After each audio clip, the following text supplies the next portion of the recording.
Welcome to the Pro Design Builder podcast, the show where professionals and entrepreneurs tell their stories, strategies, and secrets to building a thriving business and a successful life. I'm Sam, your host, as we dive deep into the world of life experiences and entrepreneurship. Before we get started, I just want to thank our sponsors, the Pro Design Builder, which is a coaching and consulting firm for investors who want to build spec homes and multifamily units. It's not just about building a business, it's about building a vision and building a life by design. As you know, foster care is near and dear to my heart. I've had 5 different kids through our home. I've adopted 2. I'm currently fostering 1. The mission in foster care is never over. Feel free to give to the link, which is the Patreon.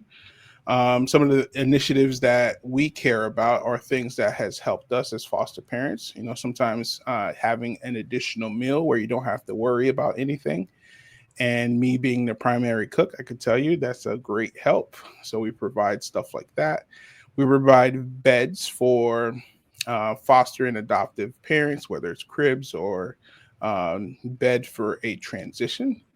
And also, too, we provide additional date night. That's something that we feel strongly about. Supporting the family unit being strong is probably the most important thing that can happen in situations like this. So if we could provide support in that area, we'd love to do it. So without further ado, we have our guest today, David. David Dye. Today's guest is someone that is reshaping the way we think about leadership and financial independence. David is a wealth strategist, international best-selling author, and the founder of Wisdom Wealth Impact Makers Movement.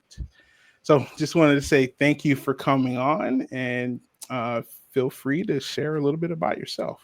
Yeah, no problem. Yeah, it's it's actually pronounced D. D is my last name. It's actually Donald, and so it's Donald D. And but you know, I'm from the Philippines, so basically it can be either or from that perspective. But yeah, just it's been a just incredible journey with the Lord through just the ups and downs of life. But He's really placed me in a direction to really serve and gain territory for His kingdom. So I'm just excited. So I had the privilege and honor at a very young age to be in a lot of situations that were not necessarily things that, you know, a lot of people have the opportunity to have. And a lot of that has to do with like mentorships and people that kind of took me under their wings. And so through that process, I was mentored in the corporate world, both in like Fortune 50 all the way down to middle. Then I've owned and started and also been working with people in startups and mentoring businesses for, you know, several decades. But I've been working more where my heart was in my 20s to, you know, be really personal finance with everyone because of the way I grew up in the Philippines and in the United States, where we didn't really have a lot of money. And that journey's been really interesting because I had enough and more than I deserve. But then I, you know, probably made some bad decisions. Actually, I did make some bad decisions with regards to, you know, the money that I did have. And then I lost it all through my favorite place at that time, which is Las Vegas. And went through that process, put my head in the sand. I was by that point, I was already the youngest manager and just director in a Fortune 50 company. And I had a thriving professional background, but this happened. And just kind of, turned a lot of things around for me. And through that process, as I thought life had ended, I had overdrawn in my bank accounts. I'd actually gone through a ton of items where everyone was calling me the bank. So I just bought a house, almost lost it. At that time, I thought I would lose it, wrote bad checks. And that was because I was in Las Vegas. I'd been there for a couple of years. Every weekend, I'd make money, thousands of dollars every 12 hours. And then lost it all at one time. I was raided in the casinos and all the downtown casinos and a third of the strip casinos. That means when I went there, they paid for pretty much anything I wanted. Yep. And so it was pretty good. But then when I lost it all, it pointed me back to, at the time, just basically, goal setting.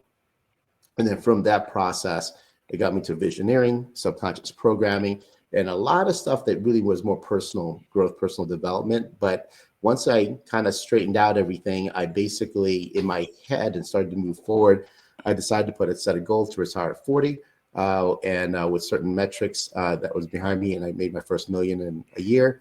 It was probably about 6 to 8 months, is I think when how I recall it, and that was one of my biggest jumps. And then, of course, got everything back straight, got those, hit those much sooner, and then from that point, I went through another situation that was, when you're planning life out and you just think everything's great, and so in my early 30s, I had pretty much everything I wanted. I remember telling the Lord at that time, and I was not saved, that, you can take me home and I am good to go. I have done everything I wanted to do. There's nothing else I want. And unfortunately, I think he heard me and he kind of said, okay, let's just see. Right. So he basically took everything. Mm-hmm. And then in 2006, that was kind of what I thought was the bottom again. This time, and if you got, like when you have millions of dollars, it seems like you're invincible. Correct. Right. So then it's kind of like, then he took it all away. And I was like, okay, 3 weeks into it, I go, I think I got it back under control. Mm-hmm. I'm good to go, God. And so he reminded me that I was not in control, and decided to strip everything away after that, whatever else that I forgot that I still had, including a pregnancy. Took that away in like 12 hours, wiped everything out. And that was when I went through basically process with the church program. And through that, I was accepted Christ as my Savior in April 2007. But the bigger part of that is that kind of took me through a process of my marriage. And then I got divorced in 2020, which truly devastated me at that point, which took me to the last part that I'm now in a right direction with God, which is basically I started walking with Christ at that point. And through that process, he told me, the whole time that I'm thinking, I've tried the Bible, every version of it. I got multiple versions beside my bed. Couldn't understand anything. My mentor, one of my mentors basically said, just go back to the Bible, because the June of 2019, I was pretty much done with life. I had 4 kids. My clinical psychologist I was seeing, a couple times a week. And then my primary mentor, basically was guiding me through that. And whatever they said, I just pretty much did. I was pretty much non-coherent at that point, and didn't want to wake up. And they reminded me of, you're not going to do for yourself, do for your kids. And so I decided to try to figure out, can I even, come out of this situation? And so I had already been saved, but I wasn't walking with the Lord. And then through that process, my mentor said, just go back to the Bible. Go back to the Bible. So I go, I've tried. I don't understand anything, right? So somehow, the June of 2019, everywhere I went in the Bible, literally I understood. Spoke to you? It was like God opened my eyes, and then I heard, read the Bible front to back. And so I told my mentor that, and he said, I'm not sure I would do that. Mm-hmm. Old Testament's a little bit harsh. You might want to bounce a little bit, between them. And I said, no, I think I'm supposed to do that, right? So I did it. It took me 4 years and 4 months. I finished that at the end of September 2023. And it's just been phenomenal since that point. And the Lord's really leading me. And of course, now he pointed me into the online space the last couple of years. We're now in 27 countries. And I'm helping people in the area of personal finance to get to the first $1 million within the first couple of years, which is what I've done as a wealth strategist for over 3 decades. Is create millionaires, but now it's an online space with God behind it from a kingdom perspective, and just phenomenal progress in just a couple of years. So that's kind of like my journey. That's sounds amazing. I'm gonna dive into a couple different areas that I wrote down here. The first one is June 2019. You said that you were done with life. I want to know exactly what was going on with you during that time, and then also the next question is clarity through completing the Bible. How did that change the way that you were kind of viewing life? Oh man, those are just excellent questions. So the first one is that I was in a 25-year relationship, and basically, we had our normal marriage stuff. We're going through counseling, went through a lot of different things, and apparently, it just wasn't going to work. I stayed in as long as I could, pretty much till the end, and that means she left 2018. And then I thought it was a vacation because I was like, this is great. I got my own time back. But it only took about 3 months. And then from that point, I still had my 4 kids, and I am proud of the time. And I was like, oh man, like this is like harder than I thought. And then it became much harder because then like every meal that I wanted to do and I did took me 12 hours to make. Oh, okay. Wow. And it was painful, right? So it was really painful because I'm a big picture thinker. And it was tough, but I had already retired. So it was like, I didn't have anything. Like I had the flexibility. You have nothing going in a sense. Yeah. And so that was kind of that kind of took me in a journey for, a couple of years until 2020 in January, where my ex filed and finalized the divorce. But through that process was the challenge, because in my mind we're still married. So in my mind that was basically like until God really closes it, like even though we're together, like I'm still in the marriage. And so my focus got divided between that and then also my kids and then also my purpose, which I wasn't even looking at that time. It was just really hard, right? So that in June of 2019, that kind of happened. We finalized the divorce in 2020. And then God gave me vision on October 2nd of 2020, which led to now the online movement that we have, which is Wisdom Wealth Impact Makers now. And so and that's now what my mission is to help people pull out their gifting, align it with their calling and purpose so that they can leave a legacy behind for generations to come. And that's now our movement. But the Bible, what's really interesting is that when God opens your eyes, and I went through that process, and I didn't think it was going to take me 4 years, 4 months. I just really wasn't even thinking at all. It was just like God said, go front to back. And so I did that. And one of the first things for me is that I always thought it was like reading a book, and I hate reading. Right. And I hate writing as well. So it's not, right. So, and I hate reading, hate writing. And it's kind of funny because God always has a plan. As much as I hate writing, I'm already a bestseller in 2 books. Okay, so, fantastic. International bestseller. But that process kind of started me in a journey of like the difference between walking with Christ and just accepting Christ as your savior. And then it also led me down to a prophetic path, that was already in my history. I didn't know it was prophetic. And so it was so now I'm in a prophetic journey on top of that, that now I better understand, and I'm still learning, but it really kind of validated a lot of pieces from the secular world that I learned. And so, but it was almost like that discipline of going through it, but just listening to the Lord, because I was in some chapters for like months. I mean, like I just kind of knew. I knew when I was supposed to move forward and when not, and keep me in certain chapters until I got what I was supposed to get out of it. And it was really very fascinating to me. And then, it was after I read it front to back that I got more clarity in the visions that I was getting and the epiphanies and just a ton of stuff that really cannot come from me. And so it's almost like I needed to go through that in order for me to be able to really have the encounters that I have with him now, and just be able to better listen in our discussions I have with him in our encounters, and then validated after I completed that are now what he's allowed me to be able to do, which is all the things that I learned in the secular world and what we would call success in the general perspective.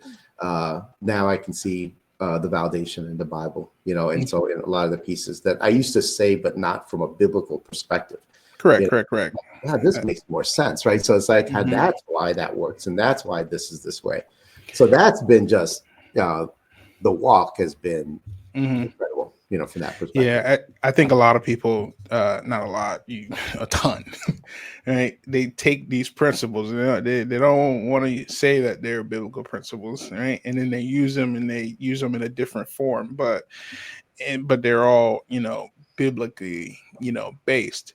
So, do you feel like the chapters you were in when you were going through it would mirror some of the, seasons that you were in your life, or how did that work for you? So yeah, I don't know if I would look at it as it would mirror the seasons. Yeah. There's two things that I believe it did. Number one is that he the Lord actually like just pointed me to certain things in it. And then I think when he pointed me there was something I was supposed to understand in correlation. And that was the second thing is what I got. Like a good example is that he had me on a journey after I finished, 4 years, 4 months in it. I guess I would look at that as like the study inside it. And one of the things before that even happened, I used to always say to people, I'm like, how do you guys know these verses? Like, how do like people spit out verses, right? And it's so interesting, Sam, because like now I'm like literally, it's like I'm just like I spit out these verses that just like come to me. They just come It's to just the you, right? craziest thing. They speak from your heart. That's Oh yeah, exactly what's yeah. But happening. so what happened is that for me, it was then he pointed me to very specific, and this is really more like the Lord pointing me in this direction, right? So I'm not sure if this is everyone's journey, but then he pointed me first to the bigger ones, which are like Noah and David and like Paul and like Moses and like I really was more like, okay, well, this is kind of like normal, right? But no, he actually pointed me there, and then he kind of guided me. It was almost like study these people, which are really like however we perceive it, they're the ones that are the bigger, kind of like carvers of the journey or people's journey. And then he kind of brought me into like the angels, which is like Michael and Gabriel. And so that became part of like my, like kind of like the spiritual side of like my journey of like where this, and then it went down the road of like kingdom, rather than Christian. So just really just been, everything's kind of was originally separated, but the Bible had to do with the bigger characters or bigger influencers. And then from there, he's kind of then narrated, it's almost like he progressed me through the process. Then I went through that to Solomon, David, Solomon, and then it was almost like he was pointing me to people, and now, which is more like when you were saying, like correlation or mirror, it was, what he's where I'm at now is that has me like really mirroring David. So that's now where I can see my path and I can see it, from that perspective. So it's almost like he had to get me to see the whole thing, history, the Bible. I know what happened, what he did, Jesus did when he walked the 3 years he was actually ministering. It's kind of got narrower and narrower, and then it's like, here are the big people. It's not everyone in the Bible. It's kind of more like study these people, and then it's like it kind of led to like, this is kind of what I need you to see, and then from there, I mean, he really landed me at David. So I'm actually now it's kind of like, this is what you need to follow. Yeah, makes sense. I remember it was a couple years back.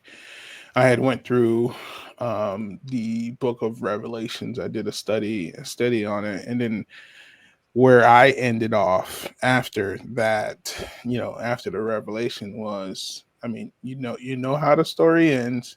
You need to be about your father's business right now, today. You can't wait.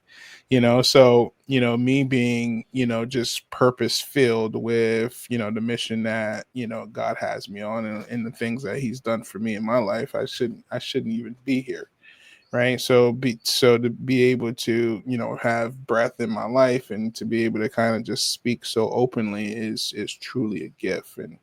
And if you have never had a life altering experience, you won't really understand how important each day, each hour, each breath is. And that's the story that I want to relay.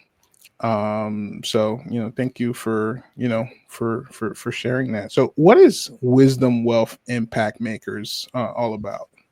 Yeah, so So we started out with the vision on October 2nd, 2020. And truly, I wasn't even online. It was just more like God gave me the vision, and I was already running multiple companies, and of course I was already retired, but in the entrepreneurial world, I was already running my multiple companies, and uh, the Lord gave me this vision October 2nd, and I called one of my mentors, and I'm like, I don't really understand this, but I think I just got this, right? And I just said my yes to the Lord, and what I Yeah. heard, and I'm like, I don't even know like how this would even happen. I was Yeah, like, exactly. so he Mhm. basically kind of said, well, you know what? Why don't you just ask? I'm like, well, even if it was, I mean, I got these businesses, I can't do any, there's nothing, I don't even think I got capacity, right? He's like, well, go ask, these couple people that's in my other businesses. Mhm. And I'm like, yeah, they're not going to go from like an idea, right? So I basically did, and they said yes. So I was like, wow. So we came up with the name of. I was like, here's. It wasn't what the Lord. He showed me the end part, the vision. So this is where the Yep. visionary part versus like Mhm. um, what now I understand to be prophetic. And I saw the vision, but you don't, with the vision, you don't really see like like kind of how to get there until you attach to the vision first, the end in mind. And so that started out with, let's do this. I want to talk about wealth because I've been working on like personal finance with people for 3 decades, creating millionaires. But I was always in the private sector, Yep. private clients. And so somehow I think let's start there. So I was like prosperity, right? So prosperity, and then it was like seven stages to seven digits is kind of where we looked at it, because I didn't want to use the word money, figures, Mhm. like wealth. I didn't want to use any of that. So we came up with like, okay, prosperity, seven stages, seven digits. That's P727. And this is how funny this is. Okay. All right. So, All right. so I'm talking, we're at the house, and I'm just like, I wonder if there's a Bible verse, in this, like, like 7 verse 7, or chapter 7:27, right? So we Mhm. kept looking, and everywhere we landed, it was like not good. It was Yeah. it. To me, it was like, oh, that's not from the Lord. That's like, don't do Yeah. that. Exactly. It's telling you a So different yeah, so story. we're flipping around, and then all of a Uh-huh. sudden, one of the guys goes, hey, what about like maybe it's 72:7? Mhm. And so we're like, well, there's only one place in that's like Psalms, right? So and we looked up Psalm 72:7, which was like P727, Mhm. and that was it, right? So God confirmed it, right? So it was basically it's God's abundance and prosperity till the moon is no more, Mm. right? And I was like, well, apparently this is the path, right? Yeah. This is, Yep. so he Yep. confirmed it, right? So we became P727. Mhm. And then that was in 2020, I got 2023. So that kind of came up with like, here's a direction, but not necessarily the movement. But the as I've now gone through that journey, now I kind of better understand the people on the online space with a wider range of different countries and just different things. The principles are the same. So it allowed me to validate the stuff that I was already doing with people, and then with a biblical perspective of like the validation now, right? So it's now Mhm. there, it's tried and true.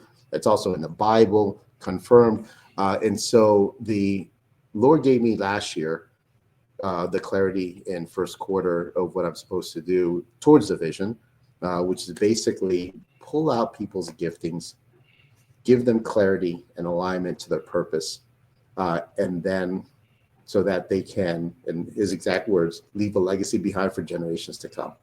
And so that Amazing. put me on a journey to kind of understand like what is legacy. In my mind before it was like wealth, riches, like, and then through last year this kind of became clear. It's like it's none of those, because whatever we have to build or get or pay for or get with our hands can be destroyed. And that pretty much is everything that I thought of, right? Mhm. Money, real estate, business. That's not the legacy. So Yep. the legacy is your journey, Mhm. and so what do you leave behind? And then he started pointing me to a lot of different things, which is you might know this. I don't know. Like I'd never thought about it until I heard it, right? Which is like, think about it. Like all the things where we learn it from, the wisdom comes from the people that are dead. Correct. They're in the books. There's like, they're kind of like this is what they learned in their Mhm. lifetime. Correct. And so that just validated the legacy. So as I was going through, how do I get people to the direction of them being able to live Deuteronomy 8:18, which is our movement, where the practical aspect of Deuteronomy 8:18, Deuteronomy 8:18 is God gave each person the ability to get or create wealth or produce wealth, depending on the translation version that you have. And then we're the practical aspect of that, because I learned in the secular world. And then I found that verse, right? And then so our movement is about every person has that ability, and we're all gifted at birth for a calling that you've been predetermined for. Yeah. So then how do we use the resources which we're supposed to have dominion over? That's in Genesis, man created man for dominion over the resources, not over people. Correct. So then it kind of started to come together for me, and we're really here to make an impact. So that's where Impact Makers comes from. And then it's not about really just wealth, but it's godly worth, which is where wisdom comes from. And so all of these pieces that I've actually done in the past, and then what I started to do to get people to their, and we got some gigantic, already accomplishments and achievements I've made in just a couple of years, right? So in fact, very small, about like 700,000 in like 15 minutes. There's $1 million, like $10,000 in 3 weeks per month, and these are like my members now, right? Yep. And so I was able to do it before, but different now with God. And like from that part of it, it just allowed me to really make the correlation of the Bible verses. So now when we get to Holy Spirit, and there's just a lot of pieces to this, right? But there's the gifts of the Holy Spirit. There's several of them, but two of them are knowledge and wisdom. Yep. So they're separated for a reason, right? They're not the same thing. And so, and one of the things that the Lord clarified for me last year is that, we as believers, we look at the Bible, we're like, okay, this is Proverbs, the book of wisdom from Solomon. But what we're missing the point on is that it's Solomon's wisdom. It's not your wisdom. So the way you get your wisdom is through your own experience. So you have to take the knowledge, understand it, get the experience, and what I put in is get the results, because you can just apply it. It doesn't mean that you understand it enough to get results. So then once you can fulfill that understanding to doing the work and then getting results, that would be the experience. That's the bridge to becoming your wisdom. And so that kind of is that shaped, what our movement now is about. And so now I'm going to move people through Wealth Achiever, Wealth Builder, and Wealth Creator. And our entire movement is based on this thing that the Lord gave me I think it was 2.5 years ago. So every person should have this ability, right? So let me help you get to your first $1 million in a couple of years. When you get there, then go get rid of it. Give it away, do whatever you want to sell your stuff, everything, house, credit cards, bank account, close everything down, no stocks, credit cards, no credit, and then close your eyes, spin the globe, put your finger down, wherever it lands, open your eyes, go there with nothing but a shirt on your back tomorrow, and then go from $0 to $1 million in that currency. Yeah. And when you can comfortably know you can do that from your experience and wisdom, then and you have that ability, that's what financial independence really is. Oh, I would say so. I would definitely say so. You mentioned something that was important. You said, or I wanted to ask you this question: how important is vision as an entrepreneur? Oh man, as an entrepreneur, it's big, but I wouldn't say it's everything, because I think it's a difference of how do we define entrepreneur. I think this is where, one of the things that, and again, let me kind of back up to get to that question. Go for it. So in our movement and a lot of the things I'm literally rolling out now this week, I announced it last week, I'm rolling out, is everything I noticed now in the online space. Most people online, they come in because they have a need. Like they need to make money. They just lost their job, right? So it's like, this is looks like, let me go pay for this, to learn this, to do this. So then there's a smaller percentage, which is like where I come from, which is we've already done it. I just want to learn online. And for me, it was like the Lord pointed me in this direction because he wanted me to reach more people. Right. So it's different, right? So like a lot of things I learned online is very watered down. It's just very much, it's just different, right? So what I'm rolling out now is the assumption I make is that, unless you got a ton of money, you're not getting anyone's mastermind, Yeah. because that's Yeah. like, Yeah. Because it's you got to pay expensive. for it, right? Yeah. But Exactly. the masterminds today, the way they're called, is kind of based on like the way everyone's doing it now. And it really, there's a basis of starting point, and that starting point is really, prior to Napoleon Hill. So those concepts, if you follow people up the chain of their mentors, and where they learned it from, it's kind of going back to where it is. So I learned it, and I was in those masterminds that were not the way it is now. So everything's very watered down online. So as we go through that, then we get to the words like entrepreneur. So now it's kind of very similar. Entrepreneur, in my opinion, is very watered down, right? So everyone's an entrepreneur online. But what they really are is that they're trying to make money, and they're creating another job for themselves. They're just two different things. So an entrepreneur is a business owner. But the problem is that most people that I've now met, and many of them now are my clients, and many of them are in our movement, most people are not building a business. They're under the cover, or they're under the perspective that they're building a business and they're an entrepreneur. But what they're really doing is building another job for themselves. And the worst thing you could do, as my business coach of like 25 years told me in the very beginning, the worst thing you can do as a business owner, and he actually started running a mid-sized company when he was 14 years old. So that's my business coach. And so he said, the worst thing you could do is to work for yourself. That's the worst thing you can do, because there's no accountability, right? And so, but that's where everyone's building towards, under the perspective that I want to have my own time. I want to be able to do this, but they don't understand business. So that's where I think when we talk about entrepreneur, it kind of depends on a person's definition. So under the way I understand it, and the way my history is of, I've had businesses for like 4 decades now. And so it's really more, there has to be a vision somewhere along the line. Whether you have to start with it or not is, it depends. But oops, hold on a second. Sorry about that. So what happens is that, if you are, as an entrepreneur, there eventually has to be a business in order to scale it, but you don't need the vision in the beginning. So a lot of people, their actual normal path, and this is me as a strategist, right? So wealth strategist, the normal path is that sometimes there's a need. Sometimes there's a forced need, like you kind of lost your job and I just got to make money. Sometimes there's a skill set. Sometimes there's a vision. Sometimes it's God-led, like prophetic. I'm supposed to do this. I'm called.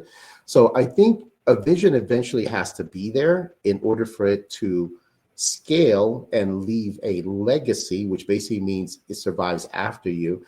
But most people aren't thinking there, and they don't get there, which is why what happens is everyone starts a business. That's what, in Arizona, we're LLC friendly and we're entrepreneur friendly.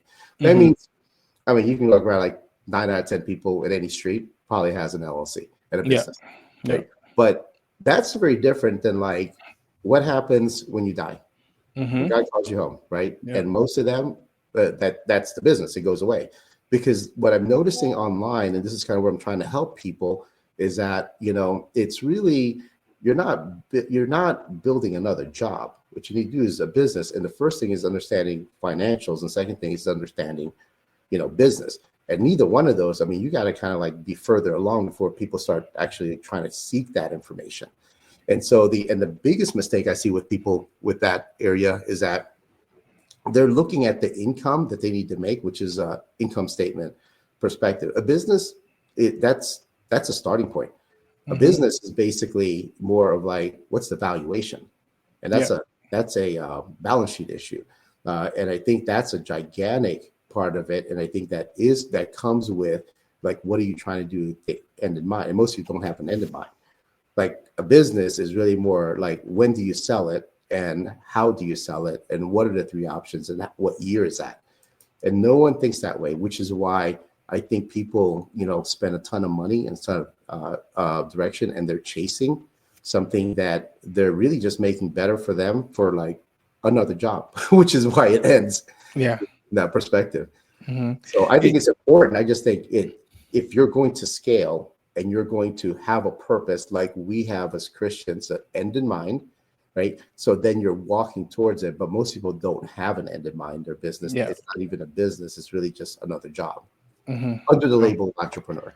No, for sure. No, that's a great, very descriptive thought about what entrepreneurship looks like for sure, and the perspective of separating, being a business owner and an entrepreneur, and how someone should, look at that particular endeavor. I just wanted to get your perspective. What would you say are the three money mistakes people often make in generating wealth? What are the three mistakes that you're seeing? Yeah, you want kind of general perspective, Just specific general. asset. Yeah, yeah. Okay. So I think the number one biggest thing, which is the first thing we address in our movement. So we do challenges throughout the year. They're kind of our outreach, for to serve people. They're free. Is really just understanding like how to look at like the money decisions. It doesn't matter whether it's business, et cetera. It's just understanding the foundation, right? The first thing I think is people don't really understand financials, like personal finance. And I have corporate finance and I have personal finance background, and they're different. But the first thing is that the people that what we see online and especially the churches, and then some of you guys that are listening to this might be, like this might be your path. There's nothing wrong with it. I'm going to try to explain that, right? So there's the 80% of the population. There's the 10 in poverty and there's 10 of the wealthy at the top. So I call that the bell curve, right? So and then and there's many statistical, correlations like Pareto's principle, Italian mathematician. So, but there's that always applies. It's a bell curve. So the problem is that it's hard to discern online, and so majority of people are in the 80%. The people that are in poverty probably aren't ever going to see this because they don't even have a computer at that point, or internet, or high speed. But then there's the 10% at the top, which think completely different than the 80%. So to get to that question, it's really in perspective of first, like the mistakes of what's made in the 80%, because the 80% are listening to the 80%, everyone around them. That means that most people that are Christian based are at the churches and they're looking at the things that are church, approved, which are going to be Dave Ramsey's Financial Peace University, Crown Ministries. And what they do is they serve the 80%. What the 10% have figured out at the top is that that's the wrong direction. Because the problem is that we know this, right? I'm going to guess you kind of seen this in your area as well. And the people, I've been working with churches since like the early 2000s, right? So because it always dumbfounded me about like, everyone's like my mission and my calling, and I've been called to minister. And I'm like, great, that sounds great, right? So, and then I'm like, so like, tell me your week. Well, I work, a 40-hour job, but I have to work a little, so it's usually 50, 60 hours. I go home and then I got to try to, do my sermons for the weekend, and then I missed on Saturday and Sunday. And I'm like, and I had to reconcile this in the beginning because I was like, when I accepted Christ, I'm like, but I thought it was God first, spouse second, children third, everything else on it. But when I look at the number of hours, it's work is the majority of the hours. Work is the majority of the time spent. And your ministry is the least amount of hours. Got a little bit backwards, right? So that was kind of really interesting. But so they serve the 80% in the churches, which is why think about all the churches. A lot of them don't even make it. There's a few that actually start to become mega churches, but the congregation are mostly, living 80% or broke. And it's the same logic as like ministry. And I heard this for the first time when I went online with one of my mentors, is that what's wrong with this picture as Christians, right? We're here and we want to serve, and we go on a mission trip. So we raise the money to go there because we want to preach the Bible. We want to preach that God's kingdom's about prosperity and abundance, right? Correct. We barely got there because we had to raise enough money, to get there. And we're probably living, middle or lower middle class, but that's God's abundance and prosperity. So we're showing them it's the blind leading the blind. And really, when you go to Deuteronomy 8:18, we have the ability, and it should be abundant because you have the ability to create it. So when you start to see it differently, it's different from that perspective. So I think number one is understanding financials, and it's understanding wealth is created on the balance sheet, not in the income statement. But when you look at everything else, it's about budget, it's about your income, it's about that's all income statement. That's not where anyone focuses on in the top 10%. So and then the top 1%, you're not even looking at that. Yep. Because as you're trying to figure out how to get a job for $50,000, $60,000 or $25,000, another person is making $1 million. Yep, so it's completely different, right? So that's number one mistake. Number two mistake, I think, is that everyone thinks that they don't have enough money. They have to wait, they have to save, they have to start. And that's completely wrong, right? Because Deuteronomy 8:18, again, says that you have the ability. And another part of the Bible says that you have what you need for the season that you're in. So it really doesn't matter how you look at it. Every person can start now, which is like the next challenge I'm doing in February is about, what is the financial path to wealth creation with what you have today, even if you don't have a job, you don't have any money. Well, you do, but you have a way to invest and get assets, not just theoretically.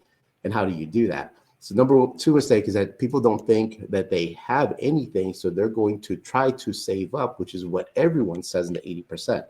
6 months emergency fund, 9 months, and that's really a waste of money, from that point. So then the third thing is understanding the end in mind. The end in mind is really more about multiplication and exponential curve is what I call it. After multiplication, it's your money has to work harder for you than you work for it. So we never make that transition. It's kind of like, okay, I'm going to spend and then I'm going to, invest a little bit. But you're focused on the wrong thing because we need to get our mindset shift. Dr. Miles Monroe is the first one I heard the saying from. It's like we got to go from consumption to production. And that's the third item is that it's that mental state of like the money has to work for you. And I hear a lot of Christian people kind of talk about money's bad and like, it's really the love of money. But the bigger one is that they say, the 80% they've been taught in churches, the 80% is basically don't be slave to debt, and that's correct. But slave to debt basically means that you are bounded by your decisions because of debt. The reverse of that is also the problem is that the shift has to be debt is a slave to you. Correct. It's the other way around. So it's like money is a resource that you have dominion over, but most people live off of their decisions based on how much money they have. So money has now control of them. So that's the bigger issue. No, I agree. You know what this reminds me of? It reminds me of when God created Adam, and he put him in in abundance, and he gave him dominion over pretty much everything, right? Yeah.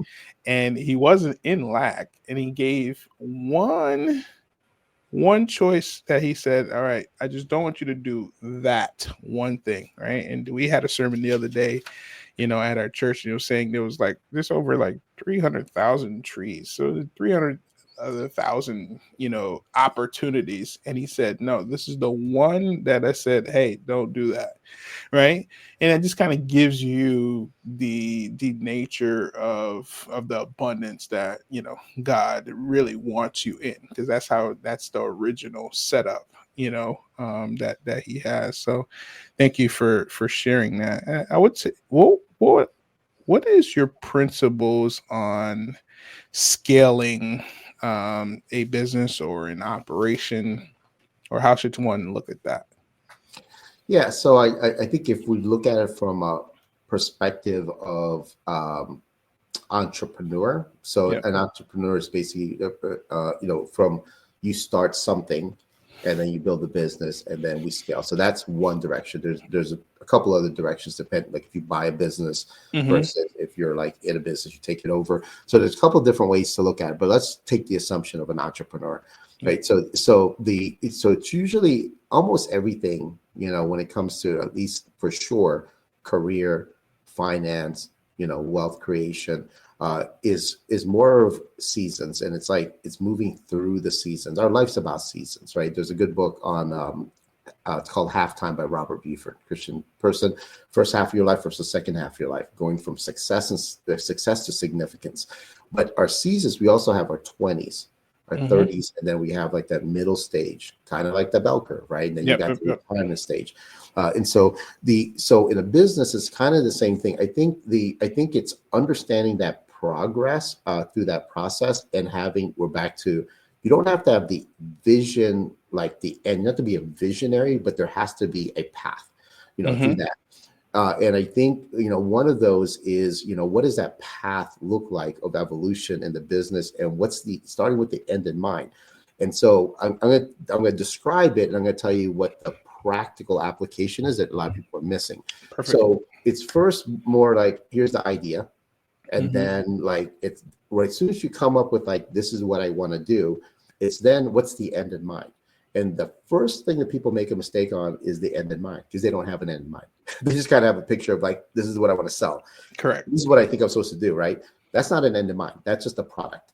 So in business, there's like, from the profit, the show profit of yes, Marcus Lemonis. Yeah. So he says there's three P's, right? So product, process, and then people. So the product is what people are usually focused on. The service or the product is what you're selling, but that's not the business, right? So and then the three P's are really more to structure the business. When you're talking about like what you asked, which is principles to grow and scale it, you have to start with like, what's the end in mind, and that end has to be, when are you selling it? What's your exit strategy? And then how are you getting there? And then how are you going through, and how are you measuring that year over year, pre-planned out? So meaning this is what has to happen to get there. And typically that's a 5 to 7 year situation. So people don't think that, they don't start there. So now how that's captured in the business world, in courses and everything else, it's what's called a business plan. So, but the thing is, people are just filling out the forms. They're not really fully understanding it, right? Just like, hey, so what's your timeline? Well, no, a business plan is kind of typically, as an entrepreneur, it's a 5 to 7 year. Like, it's kind of knowing that, right? So it's not like, well, a business plan is in 30 years. Well, I guess that could be it, right? But it's like a completely different situation. So it's a 5 to 7 year time. So that's where the practical way to do it is a business plan. But what's more important in my mind is understanding, why are you even having a business plan, right? Like, what is that for? So it's basically starting with the end in mind, right? So then from there, it's seeing the path through that. And when are you scaling, and why are you have to scale at that time? It's not just a linear thing. It's not like take the middle of the ground. If it's a 10-year business plan, halfway up here, it's not really like that. It's kind of like, because every season in that journey is different. And this is kind of what I talk about, like personal finance and wealth creation. Like in our movement, minimum is $2 million that everyone will be at.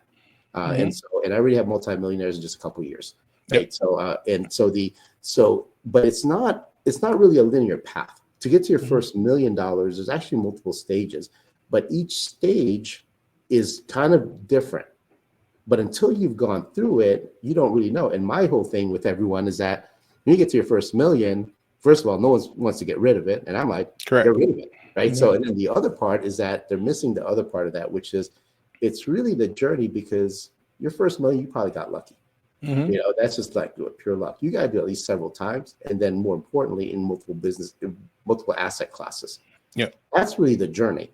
And that really is the practical aspect of Deuteronomy 8:18. And so it's basically starting with the end in mind, having a path, which for most of you, that would be a business plan. It should be. And then having the metrics in that path, and then measuring it year over year. And if you do that, it's not a matter of, how do you scale? It's a matter of, is your purpose to scale or not? And that's kind of the bigger picture of it. You're basically predetermining that path, or what people say in the secular world is you create your future. The best way to predict your future is to create it. Yeah. No, I couldn't agree more. And God created us to be creators, right? And if you don't understand that principle, that's probably where you've probably gone wrong. So the entrepreneur tends to go out on this quest to create the way that God made us, is to create.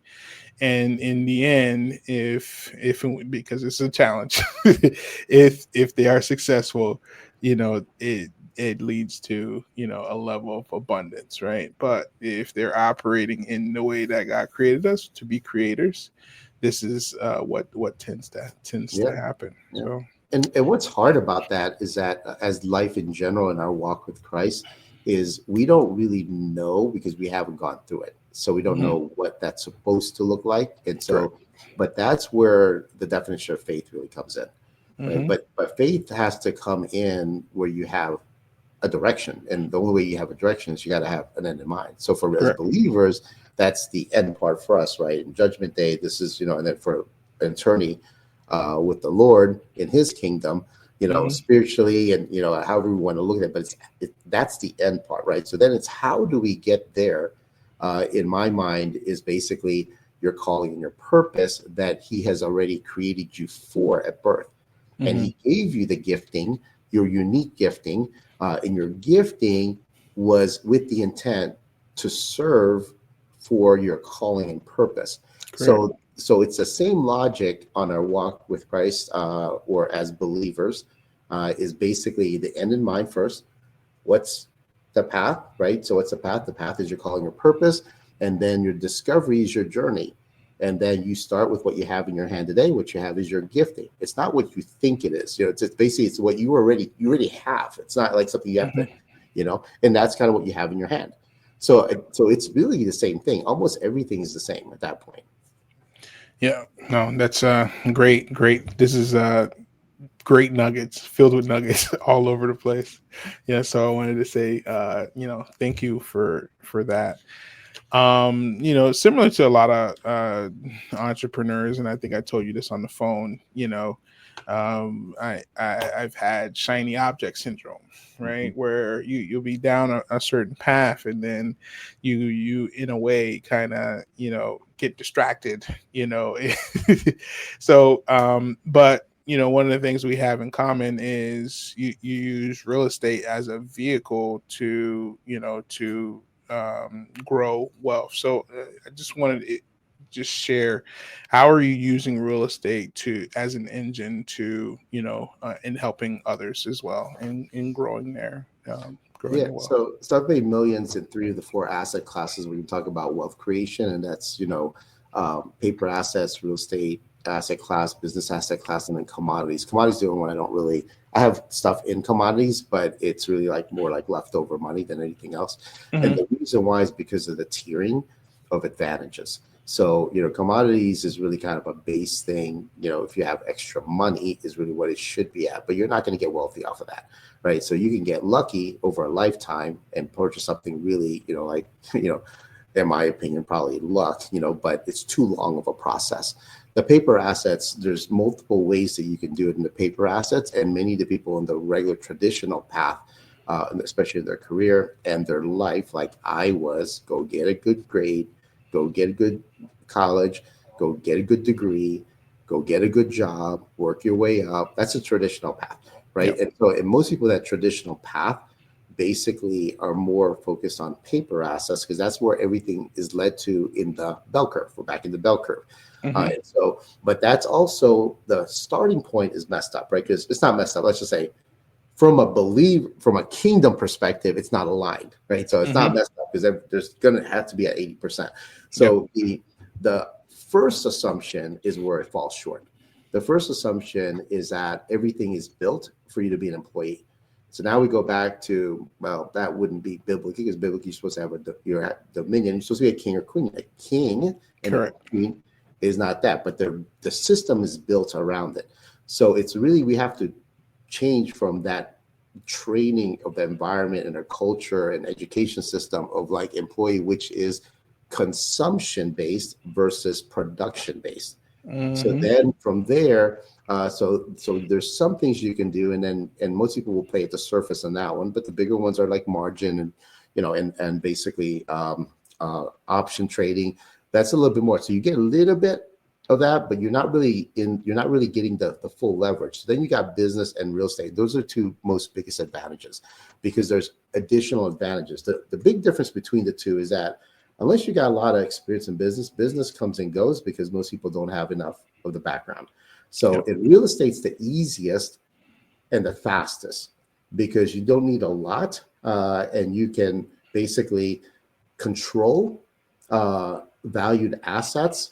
And then from there, you can leverage very quickly with very low risk. And guess what's the difference? Not everyone needs to have a business, Yeah. because everyone can work for someone, but everyone has to have a roof over their head. Correct. So then it's the strategy of real estate. So that gets us to real estate's the fastest path. Then from that, it's about understanding it enough so that you're basically going from, like, again, what I call the income statement side to the balance sheet. And that's where you got to kind of understand more of how money works and then how real estate works. So if someone has had real estate, or they've been an investor, or they've had real estate holding for more than a decade, they haven't made $1 million, there's like just something wrong with that picture, you know. And I've talked to so many people now that that's the case. $1 million, if you're in real estate, is like a couple of years, you know, and that's not $1 million in control. That's not buying $1 million property. That's one house in California. I'm talking about, you know, buying, you know, real estate, and then basically after you pay off, if you sell the property and you pay off whatever mortgage you have against it in any aspect, $1 million left over. So that's net worth calculation, right? So I think that part is really, it's understanding how that works, but that's just a starting point. The bigger part of that is how do you multiply it? So I call, like, each of the assets in real estate being the most healthiest, like gooses that lay the golden egg. And so you have to get as many gooses as you can, but as soon as the goose that lays the golden egg, you save up your hard-earned money, and then you buy it. But then you have to get it to produce, right? So once it produces the first golden egg, you can't consume it. You have to get enough of those to buy your next goose. And once you get at least 3 of those, then they're going to produce. You can take one and eat off of it, and then it'll continue to produce, but you got to keep seeding. Yes, building a plantation, building a foundation. It's not about, like, you know, now I have more to consume. I think that's a big part of real estate. So anyone that's in real estate should be at least $1 million in like a couple of years. That's just normal. And going back to the online space is kind of funny to me, because everyone celebrates the 7-figure, you know, is what they call a 7-figure entrepreneur. 7 figures is $1 million, right? And it's just funny to me because those words don't make sense to me. It's like 7-figure entrepreneur. And I told the numbers this is like, if you're an entrepreneur, your starting point's $1 million. Anything below $1 million, you're not even an entrepreneur yet.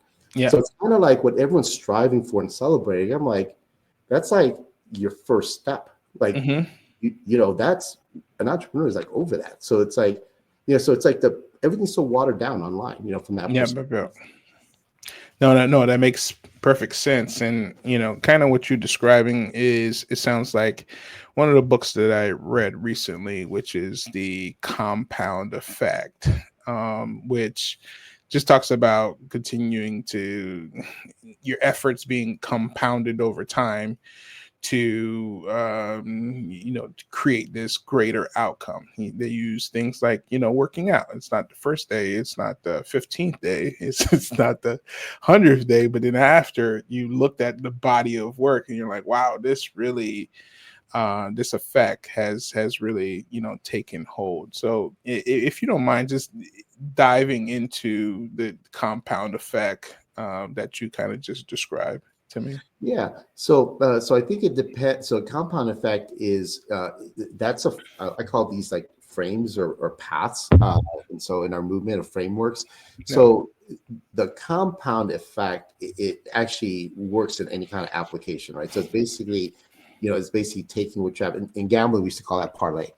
So you parlay, you win, and then you don't take anything. You just keep it riding, right? So it's what I call mathematically exponential curve. So you want to leverage and then move forward. The key, well, there's several pieces to it, but like the first thing is you got to start with something. And this is one of the things that we do in our movement, because a lot of people, they don't think they have anything. So they're going to do the traditional path of the 80% they've heard, which is, let me go save up to start investing. Like you're in the real estate world, right? Like save up to start investing. Correct. So the assumption is wrong, right? So that's the long path. It's not wrong. It's just the path of the 80%. So if we look as believers and we believe in Deuteronomy 8:18, then you can get it now.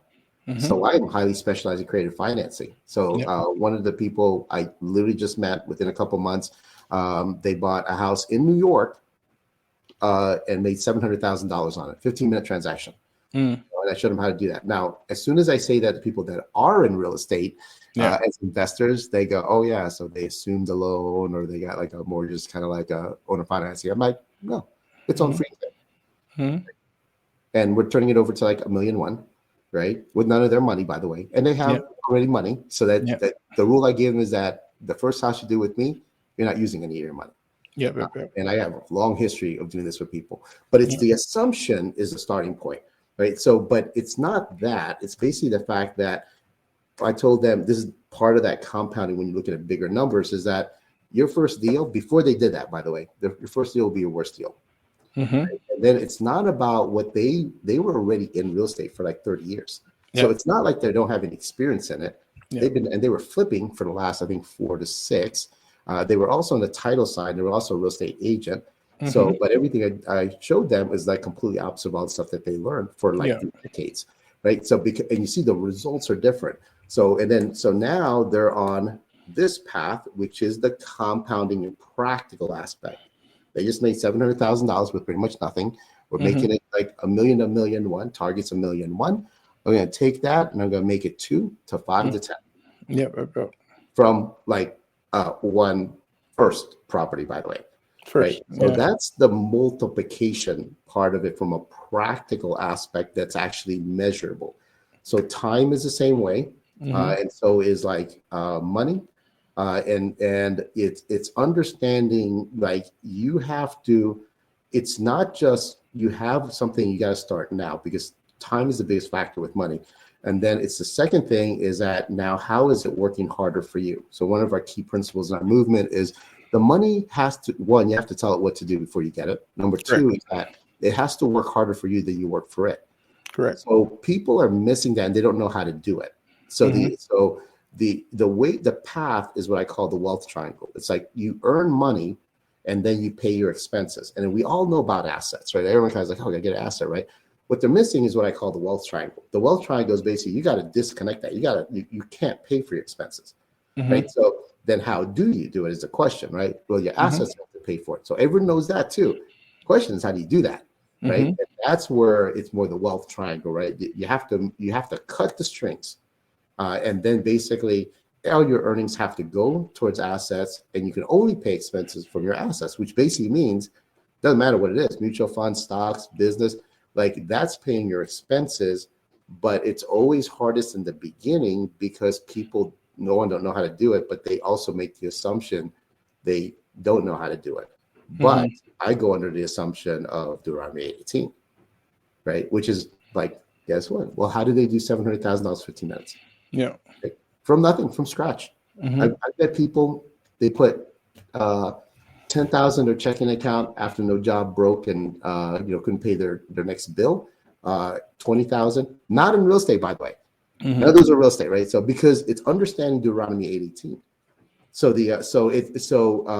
when we're talking about compounding, it's making sure that your time, effort starts to multiply faster, and same thing with your money. And business is the exact same way. Like again, we'll go back to entrepreneur. Most entrepreneurs, they're not really entrepreneurs, but it's kind of the way it's set out online. But an entrepreneur is someone that creates businesses. Most people will have their one. That's a business owner. Right? And they started it, which could be definition of entrepreneur. But entrepreneurs, which we used to call people that did more, it's like serial entrepreneurs. But it's an entrepreneur, like you build businesses. So you exit. That's and you keep them if you want, but you're not involved. So it's basically a bigger path. But it's your time spent in the business, like how is that multiplied out? Correct. How is that business multiplied out? That's the compounding part. And then when we get to like that book, it kind of just depends on how you want to apply it and which part or aspect, from that perspective. All right. Amazing. You're giving out nothing but absolute gems today. So just wanted to say I appreciate. Is there any other principles that you feel that people would get value from that you may have not shared? Yeah, I'll tell you one that I say to my members, and as if you follow any, like, I wouldn't say multimillionaires because that's like a starting point. I would say people that are like, extremely wealthy, right? 100 mil to like a billion, and the billionaires for sure. They're all going to tell you the same thing. In fact, the best place is that I like after, and I don't even know how I got here, right? So it's kind of just like my own journey and people that have taken me under their wings. But it was the first time I've heard it openly said was in Shark Tank. And Mark Cuban said it like a while back in the beginning. He said to one of the investors that were trying, or one of the people that was trying to sell to get investors from the sharks. And he said, in the beginning, you got to be laser focused.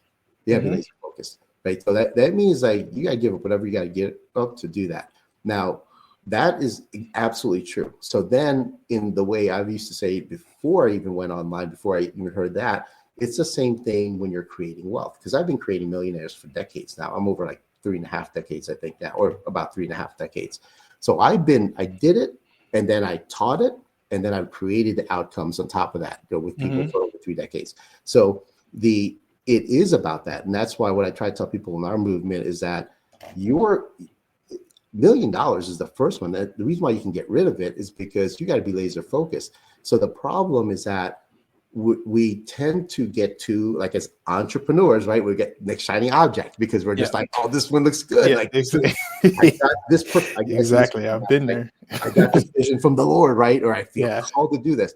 Nothing wrong with that, right? So nothing. But to get to financial independence, you got to learn the journey. So the first thing is get to your first million. Yeah. Like I have so many people I've run across, and they're like, I made this money, and so I've watched people. I mean, this is like my now experience online just the last couple of years. I have watched my friends make millions of dollars in the first year, or not millions, let's say first million. And then from there, try to figure out how to make money the next year. The reason why is they never really understood the journey. So and that's because once you make it, what do? You spend it, right? So it's basically get to your first million, and then learn that journey, and anything you're wanting to do it after your first million, right? Because you have less risk from that perspective. But the people that understand that journey, once they get there, the people that understand it will know that you're not even gonna do that. You're gonna do some of it, like might reward yourself, things like that. But you're gonna go, wow, like that was that hard, right? Yeah. So what you're gonna do is you're gonna use it to do what you just asked earlier, which is the compounding. If I can do that $1 million, I did it in like 5 years. Like, how do I get not 1 million, but 2 million from scratch in like half the time? Yeah. Like, how do I, how do I do this now? If, if I did that even in half the time I was able to do it second time around, how do I get my money to do that without my hands? Correct. That's now compounding of time, so, but I think the last thing I'd want to say is that, for anyone that's aspiring to get to financial independence, get to your first $1 million. That's just a starting point, right? And if whatever you're wanting to do, it's called delayed gratification. Correct. Then do it after your first $1 million and use it with the excess. And more importantly, use it from what's been generated by your assets after $1 million to do the stuff that you want to do. Amazing, amazing, amazing. We always like to end off, and then I'll let you share your contact information with what is your best lessons learned from life and in business? Yeah. So in life, it's a journey, right? We just have to keep failing forward. And what I'm now learning better is that, in life lessons, it starts with the end in mind. With as believers, it's basically, God's purpose for you, and then from there, it's knowing that you have everything you need today, regardless of what it is. Yes. You have everything you need. So starting with what you have and just, moving forward. And from a business standpoint, it's following the same thing, except more narrowed towards like one asset class, which is business. And whether someone does real estate, business, or something else, or their career, it's kind of the same thing, right? So it started with the end in mind, as from a life, it's like your acceptance of the Lord. And then it's what's that path look like? What does it look like in business? Same thing. What's your end? of why you're doing the business. Otherwise, just work. Most people will make more money per hour working for someone else in a big company than it will be for the amount of hours they're going to take to make that same money in their own business. So if the purpose is the money, then do that, right? Gain the skill set. But it's applying the exact same thing. End in mind in the business first. What's the path? And then what's the path? And then once you kind of understand that, then it's starting with what you have today. And it's just purely execution at that point. And that's the way it is with life. So we know we accept Christ. And every one of us knows this. When you accept Christ, we might have this perspective that, wow, I've accepted him now. The world just changed around me. Right? And then now I'm broken. I'm rich. Like, so it's like now I don't have a job. And wow, lo and behold, I accepted Christ yesterday. I got a job offer, right? So I mean, it could happen, right? Because God, answers desires of our hearts and answers our prayers. But it's not like that, right? It's like we accept it with the end in mind. Now, how do I get there? Well, you got to surround yourself, right? And what's one of the things? The Bible or church or the community. And so then it's like, oh, now I'm starting to understand it, but you're still walking towards it. For sure. And that's that frame is just basically the same at that point. Yeah. Business. Thank you. All right. So how can people get a hold of you, or if they wanted to join your program, what would that look like? Yeah. So I would say the link is going to be my name, Donald J. D, and that's everything without the spaces, without the period, and it's dy at the end.com. And so that would be my page, and you can see kind of my background, but also like what we do. But then I would encourage everyone to follow me on Facebook. Right? You'll find my name there. I have a colored picture of me, and I'll have my wealth strategist. And then join our free community. We only open the doors for our challenges. So right now it's a close because we don't have a challenge. So fourth week of February, but we're going to open it a week before to let people in free. Right. And then I teach like the stuff, like how do you do that? Like in our next challenge is it's going to weave around the game of Who Wants to Be a Millionaire. But it's basically moving people through like, what are you doing and how you're looking at the foundation part of your money. And then how do you get to wealth and what are the problems and what is the solution? But every, and I do a real estate one in third quarter. Specifically in real estate, how to get to six figures with one property, 6-figure payday. So how do you go through that, right? So we do these free challenges, but you got to come into our group, and our Facebook group is Who Believes, and it's we're going to change the domain name, but you'll find it in my profile if you just follow me on Facebook. And we're in a couple of other platforms, but we haven't really leaned into that yet. And so my heart right now is for our members. And for the people that, the Lord points over our direction. But yeah, so just get on my DonaldJD.com to just kind of see the pieces there, and then follow me on Facebook. All right. Perfect. Thank you for blessing us with all your wisdom and your financial savvy. At least gets you thinking in the right direction if you're looking to, build your finances and build wealth in several different areas. So just wanted to say thank you for blessing us with your time and jumping on the podcast. And thank you.